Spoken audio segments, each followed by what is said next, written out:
In this video, I'm going to show you exactly how I built my lean, aesthetic physique without the use of any PEDs, no steroids, no weird pills, and no protein shake. Just years of hard work, consistent training, and applying what really works. I get it, a lot of haters out there always want to throw around the "he's not natty" comment, but I'm here to show you today that you can achieve this physique naturally. All you need to do is cut out the bullshit and focus on what matters. You're going to see how I eat, how I train, how I recover, and most importantly, my mindset. These 4 pillars help me grow muscle and stay lean, and you can do it too, even if you're a beginner.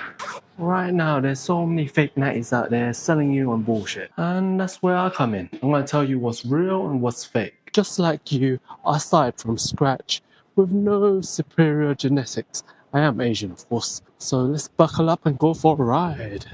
I'm going to lay down my personal blueprint for you, starting off with training, diet, recovery, and mindset. And why does my blueprint work? It's because I lived through it. Years of trial and error and real progress. No elite genetics, no secret sauce, and no supplements. If you want to build a physique you're proud of, this video is for you. Guys, if you haven't done so already, click the subscribe button below, like the video, and comment down below. Let's communicate, let's interact, man. Number 1, training. This is the easiest part of the blueprint, okay? You need to stay consistent. No matter what your program is, if it's the best program in the world or the shittest, it doesn't really matter. As long as you're consistent, you will gain progress. A lot of people out there, especially you, always focus on the perfect programming, but there's no such thing. Especially for the everyday lifters that just want to look good, feel good for the summer and for the ladies. We don't need to hop on these bodybuilding programs to build huge muscles because they only work for those on gear. If you give the most optimal program to the average lifter, the person that is more consistent in the gym day in and day out will have more superior muscle gains. Number 2, diet. Diet is very simple as well, right? All you need to do is get to your ideal body fat percentage and stick there.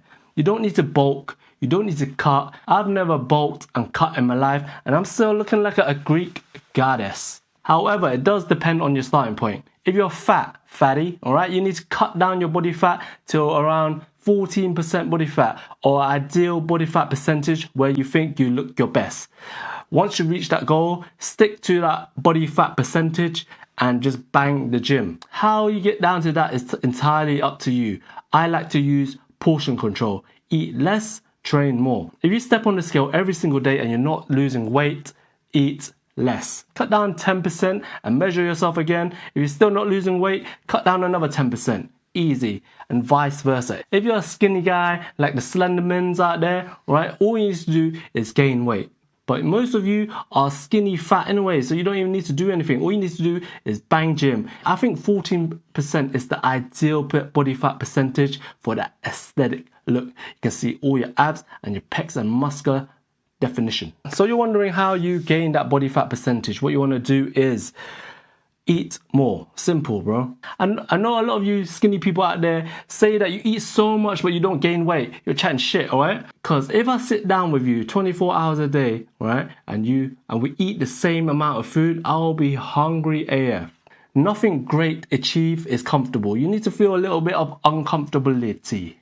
Number 3, recovery. This is simple. If you work hard, you have to rest hard as well.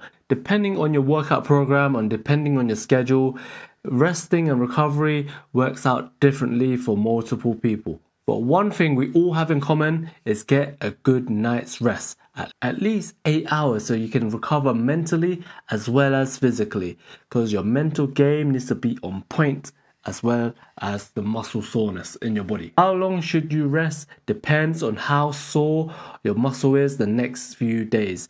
For example, when you're working at your biceps and the next few days your biceps is sore AF, then you're going to have to rest them until they're at least 95% recovered. Otherwise, there's no point working on it again because you can't surpass your limits otherwise. And this is why you should plan and rotate your workouts to fit into your recovery. A very popular program is the PPL, right? The push-pull legs. Once you do push, you have 2 days to recover your push muscles until you hit it again on the 4th day. If you'd have a different workout split, however, like the full body workout, which is, gaining popularity in the fitness industry, you can do this. However, you need to dial back the intensity for each full body workout. So recovery really depends on your program. If you're still unsure, give me a DM, comment down below, and I'll help you out on that one. And the last but not least, number 4, mindset. This is a very, very important concept that you need to get your mind behind, because without a good mindset, you are cooked. Most people hitting the gym for the first time or even the second time round years later will still get this wrong. They quit within the first month, first 6 months because, their shit mindset. So let me lay it down for you. First, you need to turn this motivation of you going to the gym into a hard habit. Just like brushing your teeth every single day, you need to stick to your schedules of going to the gym and make it a habit. Motivation comes and goes, just like your love life. Therefore, you need to stop relying on motivation ASAP and rely on dedication and habits instead. Another thing about your mindset is you need to manage your expectation. Don't expect results in the first few weeks, in the first few months, because you're not going to see results that fast realistically. Let's be honest here. Not everybody is like me, Achieve this physique in 2 years, boom. The gym teaches you delayed gratification. Yes, you might see your strength go through the roof. Yes, you might see the weights and the numbers on the scale go through the roof. But visually, it might be a different scenario, especially if you've got body dysmorphia. With this in mind, you need to take it day by day, week by week. And eventually, when you look back at yourself 6 months down the line, a year down the line, and you see massive results, and then you'll be addicted to the gains. Okay? So my advice is to take progress pictures, because a still photo will never lie, but your mind will. Okay, guys, if you haven't done so already, click the subscribe button below, like the video, and comment down below. Let's communicate, let's interact, man. And that's the 4 pillars done.